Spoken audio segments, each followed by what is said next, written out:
সকলে পরিশ্রম করি আর তার ফলও আমরা ভোগ করি, কিন্তু অনেক সময় এরকম হয় যে পরিশ্রম আমরা করি কিন্তু বাহবা অন্য কেউ পেয়ে যায় বা অন্য কেউ নিয়ে যায়। এবার এই সময় আমরা নিরাশ হয়ে পড়ি, হতাশ হয়ে পড়ি, তারপর কাজে আমাদের একটুও মন বসে না। আমরা আমাদের পূর্ণ যোগদান করা বন্ধই করে দিই। চিন্তা করতে থাকি যে পুনরায় যদি এরকম পরিশ্রম করি আর পুনরায় সেই পরিশ্রমের বাহবা অন্য কেউ নিয়ে যায়, তাহলে সেই পরিশ্রম করেই বা কি লাভ? আর তার পরিণাম এই সংসার আপনাকে নিকৃষ্ট মনে করতে শুরু করে। এবার আপনি জিজ্ঞেস করবেন এরকম সময় কি করা উচিত। আপনাকে একটা কথা বলে রাখি যে যদি আপনি এই নিয়ে চিন্তাই না করেন যে আপনার পরিশ্রমের বাহবা অন্য কেউ পেয়ে যাবে, তাহলে আপনি এই সংসারে মহান থেকে মহানতর কাজ করতে পারবেন, প্রত্যেকবার নিজের থেকে ওপরে যেতে পারবেন। আর এই সিঁড়ি অনেক লম্বা। তাই মনে রাখবেন, যখন কোনো বাগানে ফুল ফোটে তাহলে লোকে মালিকে বাহবা দেয়, কিন্তু যখন সুগন্ধ বেরোয় তখন লোকে মালিকে নয়, সেই ফুলকে মনে রাখে। সেই জন্য নির্বিকার হয়ে চেষ্টা করতে থাকুন, পরিশ্রম করতে থাকুন, আপনি বাহবা অবশ্যই পাবেন। যদিও বা আপনাকে বাহবা দিতে লোকে ভুলে যায়, এই প্রকৃতি কখনো ভুলবে না। রাধা রাধা। আমরা মানুষ যাকে ভালোবাসি তার জন্য সব কিছু করতে পারি। যেমন ধরুন মা আর বাবা নিজের সন্তানের জন্য কি না করেন। তারা জন্ম থেকে চেষ্টা করেন যাতে তাকে সেই সব দিতে পারেন যা তার প্রয়োজন। ওর স্বাস্থ্য যাতে ঠিক থাকে তাই ওর দেখাশোনা করেন, ওর জন্য চিন্তা করেন। আজীবন চেষ্টা করেন, ধন অর্জন করেন যাতে সন্তানকে একটা বাড়ি দিতে পারেন, যাতে সন্তান খুশি থাকে। কিন্তু এর মধ্যে কিছু না কিছু অবশ্যই অনুচিত। এবার আপনি জিজ্ঞেস করবেন এর মধ্যে অনুচিত কি আছে? আমাদের নিজেদের সন্তানকে কিছু দিয়ে যদি আমরা সন্তুষ্টি লাভ করি তাহলে এতে ভুল কি? এবার আপনি এটা বুঝতে পারছেন না যে আপনার সন্তানকে ভবিষ্যতে এর অনেক বড় মূল্য দিতে হতে পারে। আপনার সন্তানকে, আর কারণ নয়। যখন সে কিছু পেতে চাইবে সেই সন্তান সর্বপ্রথম আপনার দিকে তাকাবে। নিজে পরিশ্রম করে সেটা পাওয়ার চেষ্টা সে কখনোই করবে না। আর যখন সেটা পাবে না তখন সব থেকে বেশি দুঃখ সেই আপনার সন্তানেরই হবে। তাই যদি সন্তানকে কিছু দিতে হয় তাহলে বাড়ি নয়, শিক্ষা দিন। একটা ভালো চরিত্র নির্মাণ করার চেষ্টা করুন, কারণ একটা ভালো চরিত্রই এই সংসারে সফলতার চরম শিখরে পৌঁছতে পারে। রাধা রাধা। এই সংসারে সব থেকে বড় রোগ কোনটা? কেউ বলবে খিদে, কেউ বলবে বার্ধক্য, কেউ বলবে জ্বর আদি ইত্যাদি। আমরা সব সময় চেষ্টা করি যে আমরা এই সব রোগ থেকে দূরে থাকি। সময় মতো আমরা চিকিৎসকের সাথে দেখা করি। অনেক চেষ্টা করি যাতে এই রোগ আমাদের আশেপাশেও না ঘোরাফেরা করতে পারে। কিন্তু জগতের সব থেকে বড় রোগ সব সময় আমাদের সাথেই থাকে, আর এই রোগের নাম হলো ভয়। যে কোনো কিছুর ভয়। লোকে কি ভাববে এর ভয়। যদি আমি এটা করি তাহলে কি হবে এর ভয়। যদি আমি এটা না করি তাহলে কি হবে এর ভয় আদি ইত্যাদি। দেখতে গেলে প্রত্যেক মানুষের মনে একটা ভয় আছে যা তাকে কষ্ট দেয়। এবার এই ভয় কি করে? আপনার শক্তিকে, আপনার আত্মবিশ্বাসকে, আপনার ব্যক্তিত্বকে শেষ করে দেয়। তাই মনে রাখবেন, যদি আপনি আপনার ভাগ্য নিজে বানাতে চান তাহলে সবার আগে ভয়মুক্ত হয়ে যান। আপনি নিজেই দেখুন কি অদ্ভুত ব্যাপার এটা, যা এখনো ঘটেনি। সেটা ভেবে এত ভয় পাই যে বর্তমানে নিজেদের কষ্ট দিই। সেই জন্য যা এখনো ঘটেনি তা নিয়ে দুশ্চিন্তা করবেন না। হ্যাঁ, যেটা হয়ে গেছে সেটার সমীক্ষা অবশ্যই করুন, তা থেকে শিখুন, অবশ্যই জীবনে অগ্রসর হন। আর এখনকার জন্য নির্ভয় হয়ে আমার সাথে ভালোবেসে বলুন, রাধা রাধা। জীবনে আমরা সবাই, এই সংসারে প্রত্যেকেই শুধুমাত্র ওপরে উঠতে চায়। এমন কেউ নেই যে নিচে পড়তে চায়। কিন্তু আপনাকে যদি সত্যের সাথে পরিচয় করাই, তাহলে নিচে পড়া অত্যন্ত আবশ্যক। যখন আপনি নিচে পড়েন, তখন সর্বপ্রথম আপনার মনে পড়ে ওপরে যখন ছিলেন সেই স্থান, সেই সময় এবং তার গুরুত্ব কি ছিল। তার থেকেও বড় শিক্ষা, আপনার যখন পতন ঘটে তখন আপনি বুঝতে পারেন আপনার আপন কে আর আপনার পর কে। কে আপনার শুভাকাঙ্ক্ষী আর তারা কে যারা আপনাকে ঈর্ষা করেন, আপনাকে ঘৃণা করেন।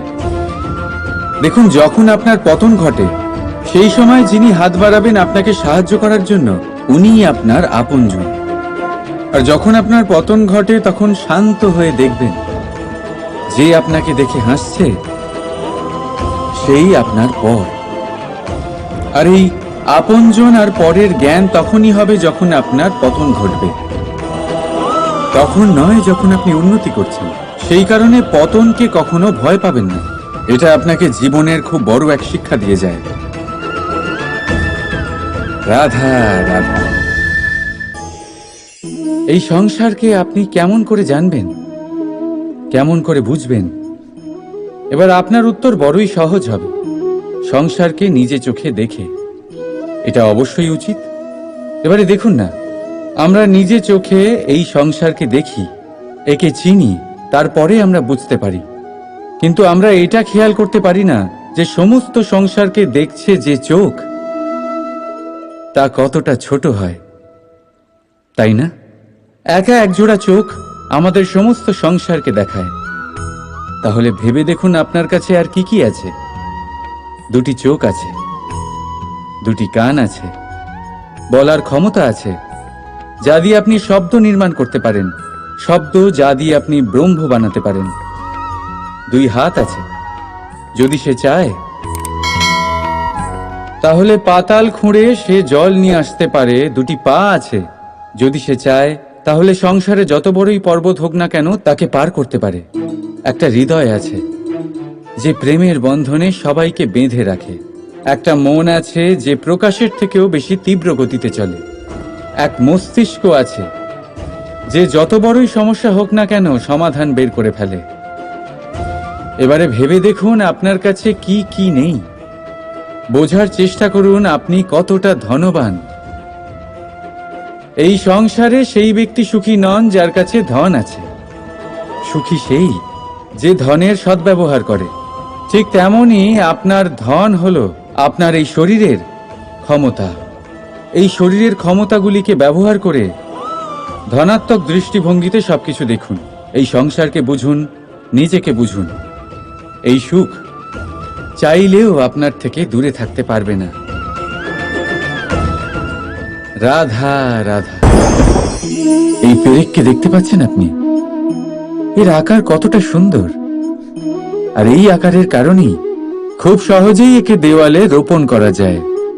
কিন্তু যখন আপনি এই পেরেককে দেওয়াল থেকে বাইরে আনেন, আপনি দেখবেন ওখানে একটা চিহ্ন রয়ে যায়। ঠিক এমনই হলো আমাদের মুখ থেকে বের করা কড়া শব্দ। যখনই আমাদের মুখ থেকে এই কটাক্ষ বেরোয়, তখন তা কোনো ব্যক্তির মনকে আঘাত করে। আর তারপরে আপনি যতই তার কাছে ক্ষমা চান না কেন, কিন্তু তাও তার সেই ঘা পূরণ হয় না। আপনার বলা সেই কথা, সেই কঠোর চিহ্ন ওই ব্যক্তির মনের দেওয়ালে খোদাই হয়ে থাকে। সেই জন্য আমি সবসময় বলি, এই শব্দের শক্তিকে আপনারা বুঝুন, এর মাহাত্ম্যকে বুঝুন। এই শব্দ ব্রহ্ম। কারণ যেভাবে আপনাকে এই শব্দ বিজয়ী করে তোলে, সেইভাবেই এই শব্দ আপনার ব্যাকুলতার কারণে, আপনার বাচন ভঙ্গির কারণে, আপনার অতি উৎসাহের কারণে আপনাকে বিপরীত প্রহারও করতে পারে। যতই আপনার মন সুন্দর ও মধুর হোক না কেন। রাধা রাধা। মানুষ নিজের জীবনে সুখ পাওয়ার জন্য অনেকবার চেষ্টা করে, কিন্তু সহস্র প্রয়াসের পরেও ব্যক্তি মনের মতো সুখ পায় না। সুখকে পাওয়ার এই যাত্রা অনেক সময় দুঃখের মোড়েতে এসে সমাপ্ত হয়ে যায়, আর মানুষ বুঝে উঠতে পারে না যে কেন এমন হলো। তার প্রয়াস শুদ্ধ ছিল, তার মন পবিত্র ছিল, তার মনোবাঞ্ছনা সঠিক ছিল, কিন্তু তাও কেন সে সুখ পেল না? এর কারণ হলো আপনার আশেপাশের লোকজন আপনার সাথী।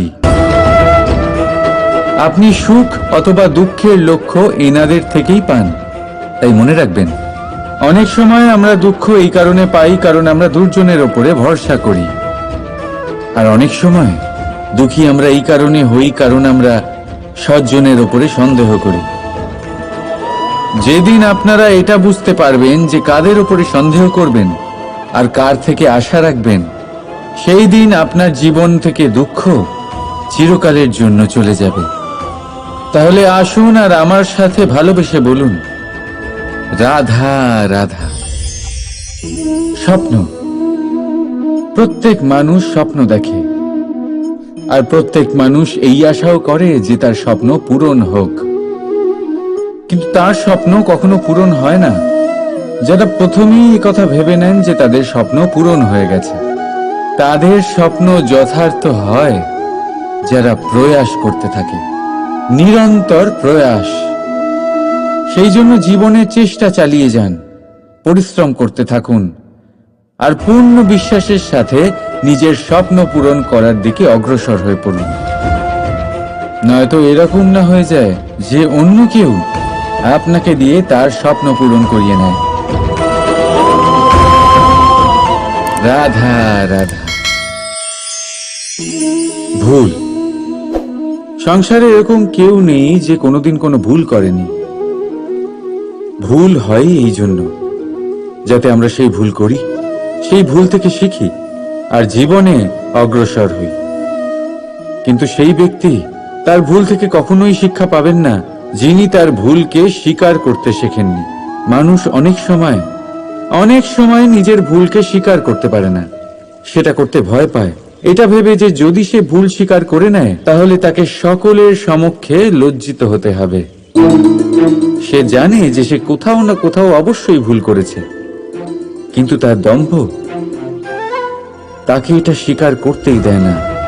এবার সেই ভুল না প্রমাণিত হয়ে যায়, তার জন্য সে আরো ভুল করতে থাকে, আর শেষ অবধি তার হাতে কিছুই থাকে না, তার হাত খালি হয়ে যায়।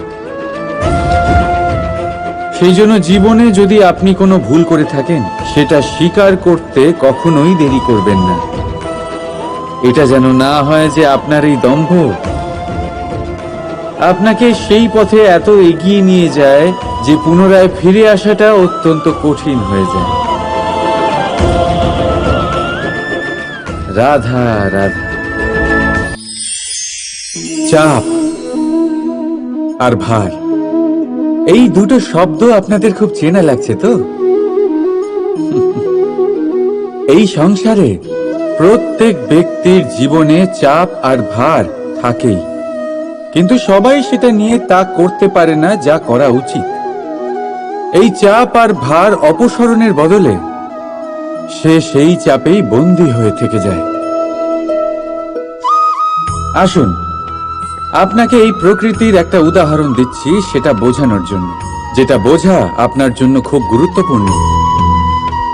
কখনো কোনো বৃক্ষ নিশ্চয়ই দেখেছেন, সেখানে আপনি ফুলও দেখেছেন, ফলও দেখেছেন। কোনো ফুলকে হাতে চেপে ধরুন, তা থেকে সুগন্ধ বেরোবে যা আমাদের ভালো লাগে। কোনো ফল হাত দিয়ে চেপে দেখুন, তা দিয়ে রস বেরোবে, সেটাও আমাদের ভালো লাগে। অর্থাৎ চাপ আর ভার আমাদের জীবনে যে কোনো পরিস্থিতিতে, যে কোনো সময়, যে কোনো মুহূর্তে আমাদের ভাঙার জন্য নয়, এ আসে আপনাকে এটা জানানোর জন্য যে আপনাকে নিজেকে আরো বেশি প্রেরিত করতে হবে, আরো বেশি পরিশ্রম করতে হবে, আপনাকে সর্বশ্রেষ্ঠ হতে হবে। তাই কখনো এই চাপ আর ভার থেকে দূরে পালাবেন না।